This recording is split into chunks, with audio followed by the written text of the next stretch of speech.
Hey, what's up, everyone? So, Saturday morning, I'm going to be going over my small cap trades from yesterday and my trades from options. So, yesterday we made $25 on the small caps. So, as we can see, this is what I am liking. If I can keep this consistency on the small caps, my account will grow a lot better at a better pace than, last month. Last month was a bit choppy and slower, but you see how I'm taking less trades, but I'm also profiting and I'm green on the week. Same thing for my options. I'm green about 296, so not the goal I wanted because of this Wednesday. This Wednesday was pretty bad. My accuracy is going low, and that's because I'm also taking, excuse me, it's been really bad over here. Windy. It's been a little windy lately, but this also has been accounted for unnecessary trades. Like sometimes this is another person that gives out callouts for the call options, and I like to take a hit because I'm like, okay, let me see where it goes, and I'll break down where I entered. And then I also kind of demonstrate like why it's important to not just follow somebody. You also want to see like, okay, what are they looking at? And I don't know. I think the 5 minutes entry on this one was okay, but we'll dive deeper into that later into the video. So yeah, 296 on the week. How did we do last month? Well, as we can see here, let it load. So we're actually not doing bad. It's okay. This is slow and steady. We're still green on the week. We're not regressing. Equity curve is looking good. I did peak before that really big loss, and then that's gonna be a reminder of myself not to, well, one, get out when you need to get out. Like you know, don't like pray that your position close on its own. Check that it's closed because the option positions can, still say pending, and then that's what happened. You won't be able to get out. But also my account value is at 3,500, not 2,500. So this is just going off of what I put in or what I've started with. So if you guys see 2,500, that's not my real account value. It's 3,500. Okay, so we'll go over to the small caps right now. Friday, made $25. What did I trade? I traded UAVS and PRSO. So UAVS came out first with news, and I liked how cheap it was.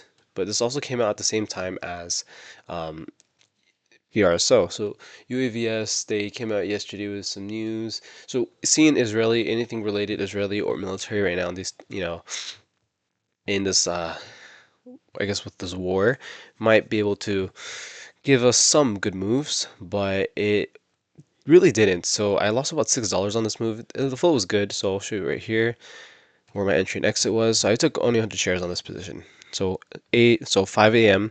came up on the scanner and it pops up and it immediately rejects. So as soon as it gets slammed, I get in pretty high. You see my entry was at 131.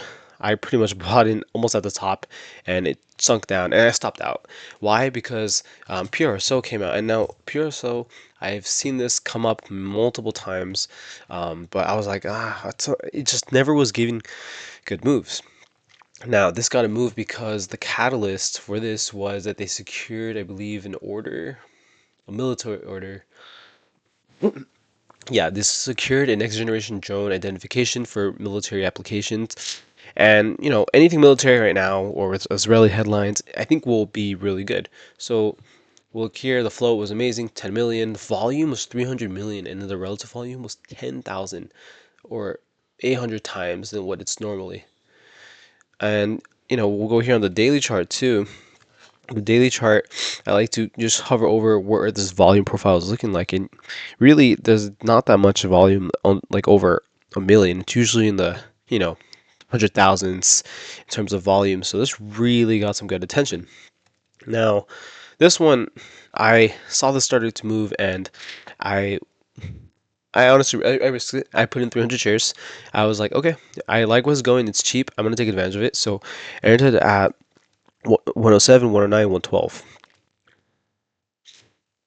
Sorry, it's real windy. I don't know if you can hear the winds, but it's pretty bad. Like 40 miles per hour wind.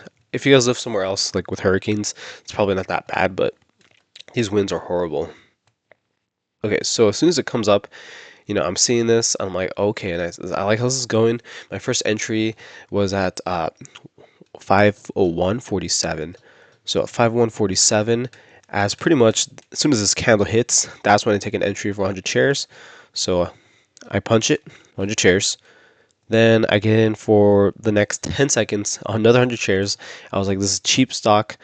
and there's a lot of upside to it because I think we were already above the EMAs, and then another the same 10-second candle. So I had in 300 shares within 10 seconds. So yeah, I added 300 shares here. So by this time it was 108, and I was like, okay, 108, we're already at the 200 moving average. And I was like, okay, the risk is that this gets slammed down. And it didn't. It kept on going higher and higher. So I was like, okay, 130 is the top potentially. We have a 161. We have a, I mean, 161, 150, I felt like was going to be maybe the toughest area to break just because there's more tops within that area. And then from there, maybe up to $2. And I think there's a gap from 234 all the way up to 297, so which could get filled Monday morning if this does continue. But, typically that's not very, it's not gonna happen all the time.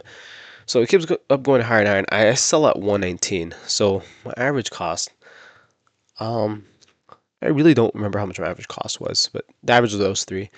And I walked away with about $30. $30 of profit. So I did lose about almost $7 on my first one. And, you know, I sold as soon as it hit 119. I took it off the table.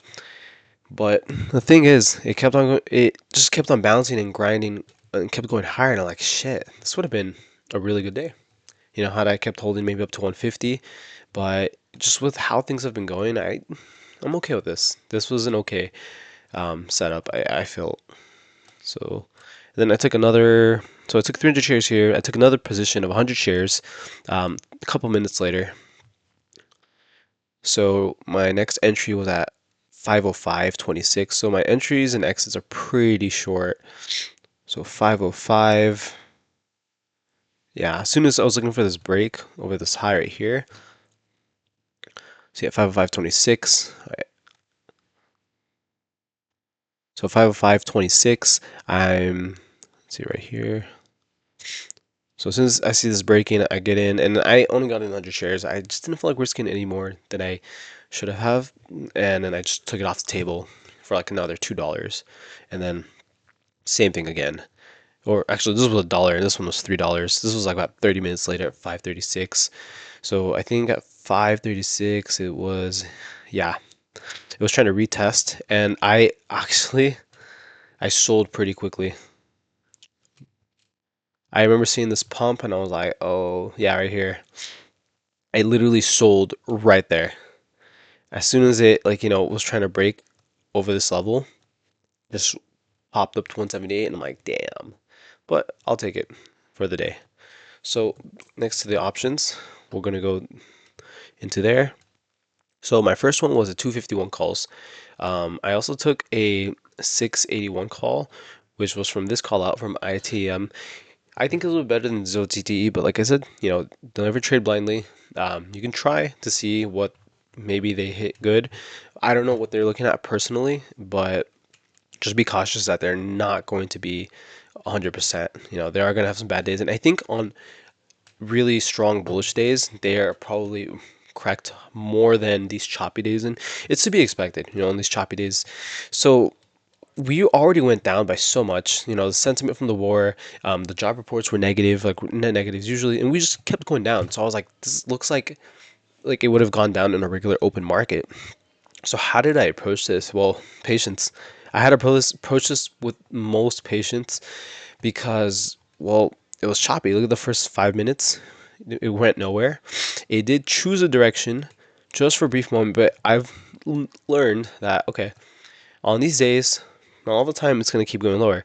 And I assumed we had a support at 250 because that's a really strong support at 250. So we're going to go to our Robinhood legend. We're going to look at the 4-hour chart. So on this 4-hour chart on the IWM, it was really hard to find a common area of support. And I was like, okay, if a whole dollar should prove to be a really good area of support. I mean, we're already hitting basically January lows at this point. So anything that happened from January till February has been completely erased. And I was like, okay, 250 is likely the lowest we're going to see. 248 is another bottom that from this 200 moving average that I see that it could have gone to, but I don't think it would have gone any lower. So I feel pretty confident. I was like, okay, 250, we can use that as a good base. And I waited for a pop. So it popped up and I didn't enter, not yet. I actually entered on that red candle, so we'll look over here. So I waited till 7. That's also another reason why. I was like, okay, let's wait till 7. Let's get it moving. So I punched in for one contract here. I didn't want to shoot for 252. I just felt like there was just a lot of rejection. I was like, let me buy in a little expensive. You can see here, I did pay a bit of a premium to get in. They were 178. So I paid a little bit heavy on this. And I know it was close to breaking 252, but I was like, if this goes down lower, I want to have that cushion. I want my theta, I want my delta, and I want my gamma to be at its best. And the only way I'm going to get that is if I choose an in the call option, or in the money option. And I was like, okay, we're having support above 251. We've already, I guess, bottomed out at 250. That was my hope. I use this support line right here, 251. I punch in one contract here in this first candle. Then the next, I added 3 more contracts. And then 2 minutes later, I added another contract. So I only stuck with 5 contracts.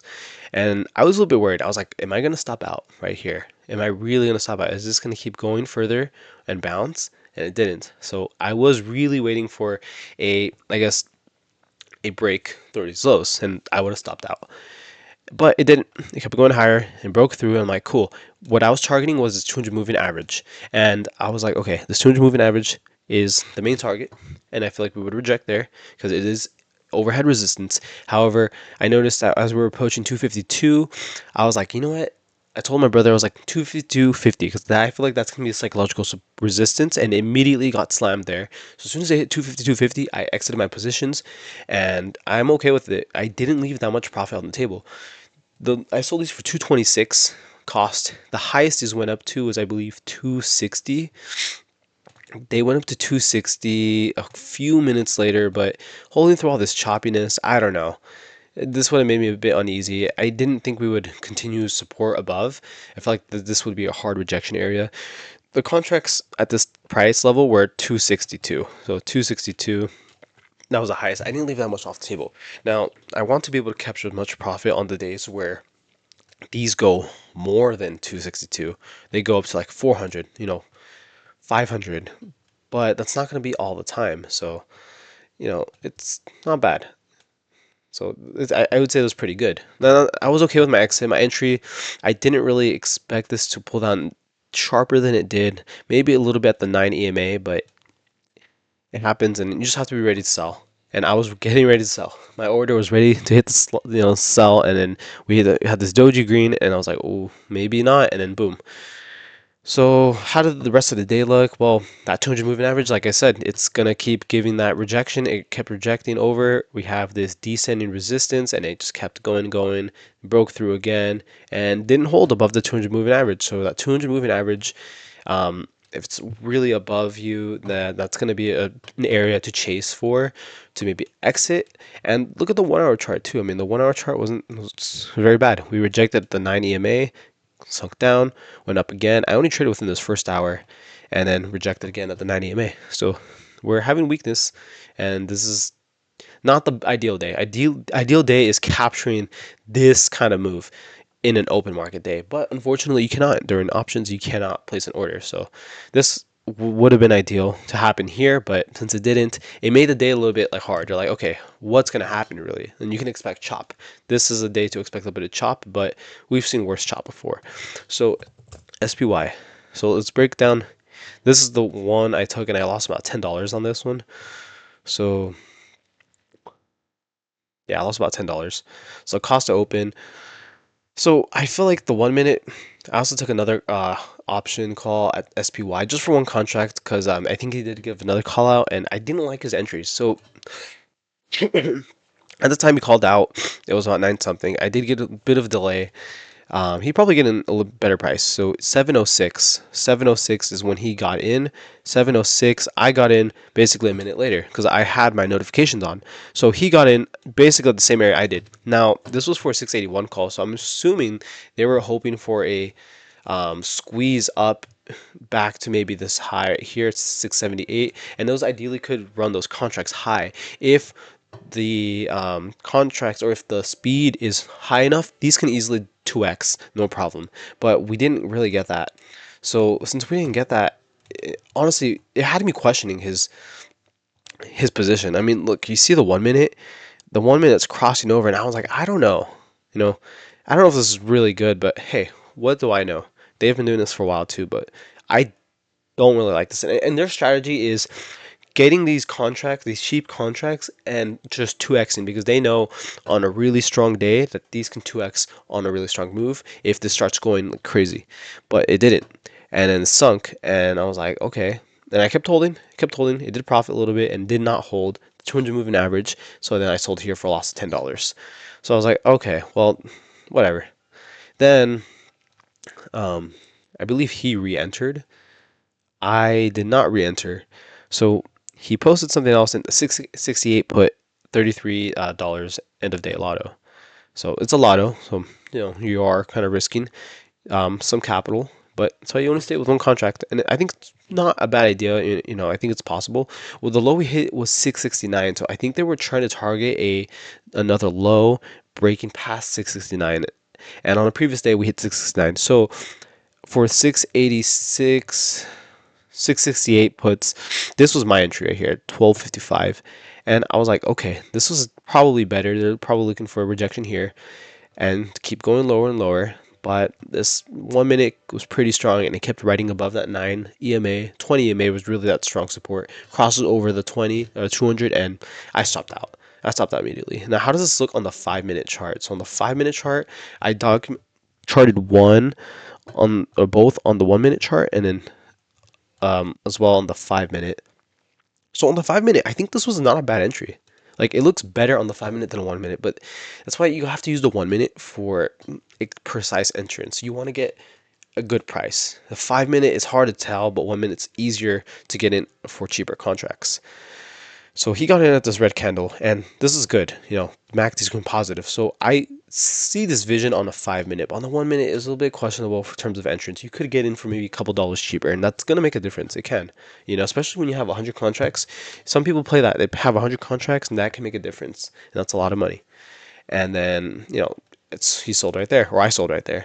Okay, what about the next one? Well, the next one, this was a put, and I think this is where I would have liked to take inputs too. Seeing that type of rejection, I was like, this is probably going to keep going lower.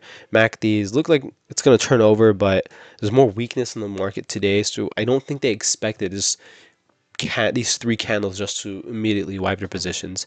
So we did have support above the 669 because that was a double top from a previous day. So it's important to look at these tops, see where we have a common area of resistance. I mean, look, double top, double bottom. I mean, that's really something to look out for potential reversals and to potentially exit and just preserve your capital. So then I took another call as well. I took a Tesla call, and this one I shouldn't have risked too much on it, but let's see. Um, Chris, it's C Blast. He's the one that posted this, and I was positive for for a bit. Let's see the Tesla. Okay, so he took an early entrance on Tesla for 10 calls. So this strategy can work. Obviously, market conditions aren't optimal, but sometimes on Fridays they're really good. And I'm gonna show you guys Palantir on how that moved, and I'm gonna show you guys somebody that played that and they made a lot of money. I'm sure they did. So Tesla, I wonder if I saved this. Okay, I did. I saved it on the 1 minute chart. Jesus. All right. So Tesla's pretty volatile. I don't recommend trading it. 410 calls were about $10. I only risked one, but then I thought about let me add 4 contracts, and that I shouldn't have done that. But they were cheap. But still, shouldn't have done that. What if I got convinced to let me take 50 more contracts? Because I did have the buying power to do that, and I'm glad I didn't because I would have lost a lot of money. So I took an entry here, and it was already above the 200 moving average, and they were looking for a break over 400. Over the break over 400, I'm sure they were anticipating some sort of squeeze. Now, I don't know what he's looking for. He has dealer's edge. If you guys use the software, let me know. But I'm sure you can see all the contracts, or this looks like to me like a bid or a level 2, similar to like a level 2 data. So I think they were just trying to push towards that level, and it was working for a little bit. I mean, it did go up to over a $400, and I was like, okay, nice. So then I started adding right in this candle, and then I was like, okay, good. Profit, let's see. I'm profitable. I was profitable. Let's see if this keeps going higher because Tesla can really take off. And I've seen contracts go from $10 to $100, but you have to be sure, and you have to know that you're risking. There's more risk than the reward, and that's why you have to ask yourself, is this really worth it? But if you take one contract, it may be worth it, and you make $80 off that one contract. I don't think that's a bad trade-off, but just know that that's a risk. And then I sold. As soon as I saw this red candle, I'm like, I'm out. And I was doing this all through my phone too. So I was away, but I had some time to do all this stuff. So I was like, yeah, that's not gonna work. So let's look at the Palantir one. Um, this one I thought was crazy. So look at this, guys. And he gave this free. I saw this one. I saw these contracts, and I was like, do I really want to risk? Do I really want to risk myself? Potentially losing more than what I've lost. And look at the amount of contracts. This is a lot of position. I'm not expecting this. One, also, Trump did say that, or there was news that, plus Palantir is a defense, considered defense. He was going to be meeting with defense companies, but you can see here, uh, the contracts were the strike price was 155 for that same day expiration, $55, and I was like, one, can I really risk that? And I'm like, no, I don't have that buying power. Maybe if I had more buying power, I would have taken it, but that buying power really it'll affect your confidence. And look, as soon as it broke 155, the thing just kept taking off to 161, and it peaked just over, just below 161.50. And that's crazy. Like, if you do the math on this, 676, and I'm sure he didn't take it all at that top. I'm sure it's a easy scalp. Like, you would not want to hold this a lot. This is a lot of money, a lot of capital, unless you have enough to play around with. But if you guys do the math on this, 600 times, let's see. Let me do the math right now. I thought this was crazy. So let's just say 600 contracts. Actually, no. Let me be accurate. 676. 676 times how much was the price if he held it all the way through? 628, which it's not ideal. You're not going to hold everything from the bottom all the way to the top. No, 18 bands, 18 grand. That's 18 grand of profit, but you're risking 35 grand of profit. So is that trade-off really worth it? I mean, if you're looking for maybe 28, no, he made way more. Wait, I did the math wrong. This is how it should have been. He made 400,000 potentially. I think he made a little bit less considering that you would scalp. And really, when would you take your profit? I mean, you 2x this money, you would easily take profit. But I'm sure he would scalp it. And this guy's pretty good. But just know that they have a Discord. It is 112.20 a month. I was in it for 1 month. But I did learn a lot. And I thought, like, hey, look, he does give call outs if you join the Discord. But at the same time, I don't want to be reliant. I'm my own boss. The whole reason why I started trading is because I'm my own boss. I'm not going to rely on someone. It helps when you learn from people, but do you really want to be like, oh, I'm waiting for his call out so I can make money? Because that's not the purpose of trading. You never want to follow someone blindly. You always want to understand the process and give it your own shot. And then maybe at some point I will be able to trade like this with the amount of capital or with enough capital to sustain that. But right now, I cannot do all that stuff because there's more risk to that, to me losing all my progress in a single trade than, slowly grinding up. I'm making 200 a week. So it's been consistent. And then maybe 600 a week, 800 a week. I really wanted 1,000 a week, but fell short of that goal, and it would have been possible had I not taken that loss on Wednesday. Would have been possible, but yeah, let me know what you guys think. I know this was a bit of a long video, and yeah, just stay safe, be careful, and good luck next week, guys. We're gonna hit it back next week, and I think it'll be a strong week. All right, take care, peace.